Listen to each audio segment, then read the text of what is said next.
ఆయనకి సంతాపం ప్రవర్తించాడు. అప్పుడు అమిత్ షాని అరెస్ట్ చేయాలి. అసలు చేయగలరా? ఎందుకు పనికి మన మాట మాట్లాడతారు? నేను తీవ్రంగా ఖండిస్తున్నాను. ఒకటి ఈ సందర్భం ఇంకోటి మీకు చెప్పేదంటే,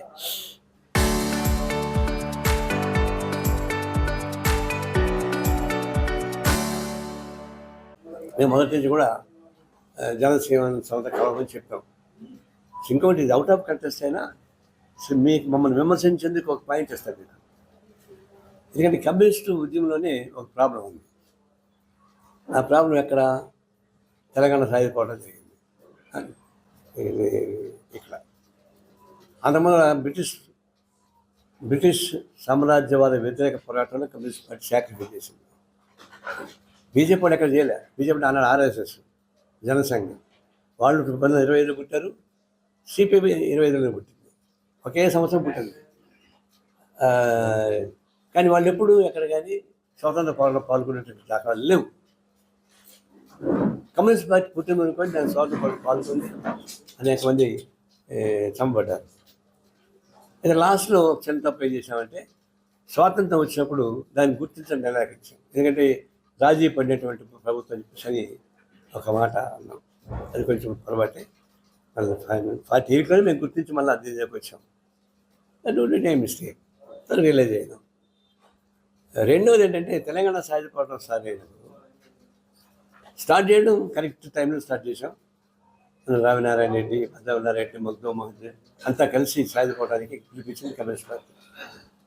అయితే ఇది భారతదేశ ప్రభుత్వం ఏర్పడి ఇండియన్ గవర్నమెంట్ టేక్ఓవర్ చేసింది.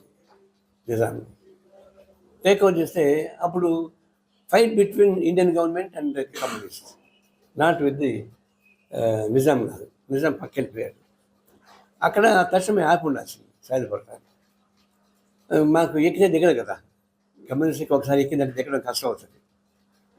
అది చివరికి ఇండియన్ గవర్నమెంట్ పట్టించుకొని చేసిన తర్వాత ఎక్కువ మంది చనిపోయాం. గవర్నమెంట్ బాగా కష్టం కదా. చివరికి Stalin, Soviet Russia Stalin advise చేసే తప్ప ఎరిగిపోలేదు. అప్పుడు కూడా నేను పెట్టింది ఎక్స్ట్రా. ఆ కాలం అంటే కమ్యూనిస్ట్ పార్టీలో ఒక ఉద్యమం సాగిన తర్వాత కాల్ ఆఫ్ చేసేటువంటి శక్తి కూడా ఉండాలి. దాన్ని కంట్రోల్ చేయడం వల్ల ఎక్కువ మంది చనిపోయారు. అయినా సరే ఫస్ట్ ఎలక్షన్స్లో మెజార్టీ జనం గెలిపించారు.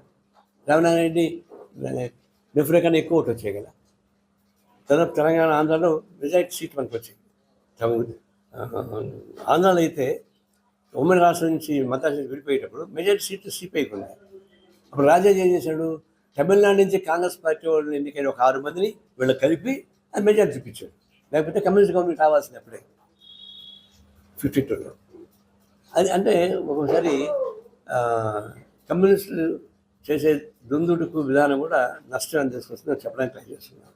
ఇప్పుడు నక్సలైట్ కూడా చెప్పేసి వాళ్ళు వెళ్ళారు, సాక్రిఫైస్ చేశారు, అమూల్యం సాక్రిఫైస్ చేశారు. దాదాపు 40-50 ఏళ్ళు చేశారంటే అంత ఈజీ కాదు. అది అడవుల పోరాటం. మేము మొట్టమొదటి చెప్తున్నాం, ఇది సాధ్యాసాధ్యాలు దృష్టిలో పెట్టుకొని జనజీవన సంవత్సర కాలం అండి అని చెప్పేసి చెప్తున్నాం. సరే మా మీద కోపడ్డారు, కోపడినా సరే మా స్లోగన్ మారలేదు, చెప్పుకుంటూ వస్తుంది. చివరికి బ్రహ్మేశాన్ని ప్రకటించాడు, నక్సల్ ఫ్రీ కంట్రీ అని చెప్పేశాడు. అంటే నక్సల్ని చంపేస్తాం, సిద్ధాంతాలంతా ఓడిస్తామంటే మాకు అభ్యంతరం లేదు, ఓడించుకోండి, నేను ఫిజికల్గా చంపేస్తా అని చెప్పాడు. ఎట్లా ఒకటి చెప్పాడు ఫస్ట్, తర్వాత వ్యక్తం చేశాడు. ఒక స్టేజ్కి వచ్చాక ఇబ్బంది అవుతుందని తెలిసి మంత్రాలు ఆడాం. నేను కూడా రహస్య మంత్రం ఆడేవాడిని. నేను కూడా ఇతర ప్రాంతాలకి వెళ్ళి మా సంవత్సరం ఓపెన్గానే పిలిపించారు. ఇప్పుడు కలిసి వస్తే బెటరు మాట్లాడుకోండి. గవర్నమెంట్ కూడా రిప్రజెంట్ చేసాం, ఒక మంత్రితో కూడా మాట్లాడాం. ఏమని చెప్పామంటే, వాళ్ళకి 1 నెల సీజ్ ఫైర్ చేయండి, అప్పుడు వాళ్ళు చెట్టుకొకరు పుట్టుకొకరు ఉన్నారు, అంతా కలిసి ఒక చోటు కలిసి కూర్చొని మాట్లాడి డెసిషన్ తీసుకోవాలి. మన కమ్యూనిస్ట్ పార్టీ ఒక డెసిషన్ తీసుకుంటూ ఒప్పుకోరు. కలెక్టివ్ డెసిషన్ కావాలంటే సీజ్ ఫైర్ చేస్తే ఒక 1 మంత్ వాళ్ళు కూర్చొని డెసిషన్ తీసుకుంటారు. వాళ్ళు పాజిటివ్ డెసిషన్ తీసుకుంటారు, మా నమ్మకం. Let them take a decision అంటే వాళ్ళు ట్రై చేశారు. నేను చెప్పిన మంత్రి ట్రై చేశాడు. చేస్తే అమిత్ షా ఒప్పుకొని వాళ్ళని చంపేస్తాను తప్ప no question of ceasefire. అప్పుడు మళ్ళా ప్రయత్నం అయిపోయిన తర్వాత మళ్ళా చెప్పాం, బెటర్ టు సరెండర్. ఒక మార్గం లేదు, ఇది ఆత్మహత్య చేసుకుంటే అయిపోతుంది అనిపిస్తుంది. నేను ట్రై చేశాను. అప్పుడు వాళ్ళు ట్రై చేశారు, కొంత కన్విన్స్ అయ్యారు, కొంతమంది కన్విన్స్ కాలేదు. రకరకాల పద్ధతుల్లో కన్విన్స్ అయ్యి సరైన కొంచెం కూడా తెప్పేశారు. ఇప్పుడు హిడ్మా దాదాపు ఆలోచించుకుని వచ్చాడు పాపం, డిస్కస్ చేద్దామని చంపరేశాడు. లంబార్స్ చెప్పాడట, ఆధార్ పక్కన పెట్టి ఫోన్ చేసుకోమని చెప్పేసాను.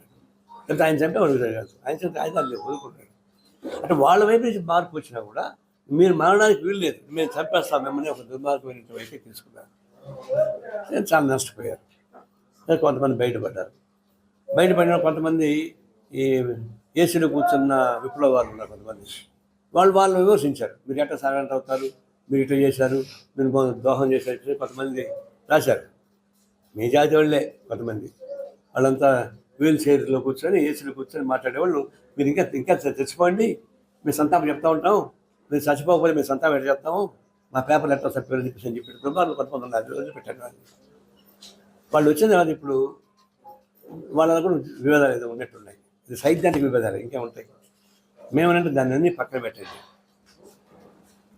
వామపక్ష ఉద్యమానికి ఆకర్షించండి, ఓపెన్ ప్రాక్టీస్ అని చెప్పాము. వాళ్ళు ప్రయత్నించారు. ఒకరోజు మాకు కవర్ చేశారు, సిపిఐ ఆఫీస్ మేము వస్తున్నాం రేపు అని చెప్పి ప్రకటించి చెప్పారు. మేమంతా ప్రిపేర్ అయినాం. రాత్రి 1 గంటకి వాళ్ళకి పోలీసు వాళ్ళకి ఫోన్ చేసి, మీరు సిపిఐ ఆఫీస్కి పోవడానికి వీల్లేదు, పోతే మీ మీద ఉన్న నిఘా మొత్తం మళ్ళీ ఇంటెన్సివ్ అవుతుంది అని బెదరగొట్టారు. ఇక దాన్ని మన రాత్రి 1 గంటకి ఫోన్ చేసి, సార్ ఇప్పుడు రాలేము, మళ్ళీ వస్తామని చెప్పేసి చెప్పారు. మంచిది, మేము వాళ్ళు ఒత్తిడి చేయలేదు, వాలంటీర్గా రావాలి తప్ప కుదరదు కదా అని. ఇప్పుడు నేను చెప్పేది ఏంటంటే,